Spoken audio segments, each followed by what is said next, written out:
let me make a recommendation to you. I think it is wonderful, on the one hand, for you to become familiar with the Jewish synagogue in your community, and perhaps to have fellowship in terms of showing your love and eventually using that as an opportunity to witness to the Jewish community.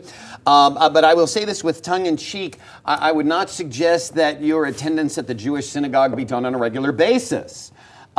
Indeed, you know, the Bible talks about the need to equip the saints. And I would not suggest, for example, that you would do that in lieu of attending a church where you would be spiritually fed, that you would see the Jewish synagogue as a place where, indeed, you use the word, where you could have fellowship with Jewish people who go and find out more about, sure, their culture, customs, etc., to give you better familiarity on how to lead them to Yeshua. Why, Jack? Why isn't it a place where she can be fed spiritually?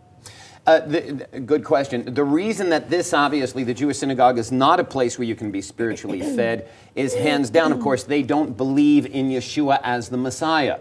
They will only go as far as the Tanakh, the Old Testament, takes them. They will not go any farther than that. So you will be gaining some familiarity with the Jewish community, but obviously this is not something you want to make a habit of, because obviously you will be missing a lot, the fulfillment of it.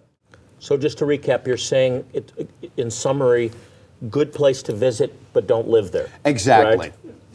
Right? You have to remember, as much as we love the Jewish people, we have a fundamental difference when it comes to who the Messiah is. We believe he's Yeshua, and they believe that Yeshua is not the Messiah. As a matter of fact, Judaism is pretty much based as much on what we don't believe as what we do believe, which is Jesus is not the Messiah. And so much of Judaism is a reaction against that truth, which is the, you know, in him we live and move and have our being. So very good answer. And we hope all of you watching will be very cautious. As much as you may love the Jewish people, understand that fundamental rejection of the King of Israel and Savior for the world, Yeshua HaMashiach.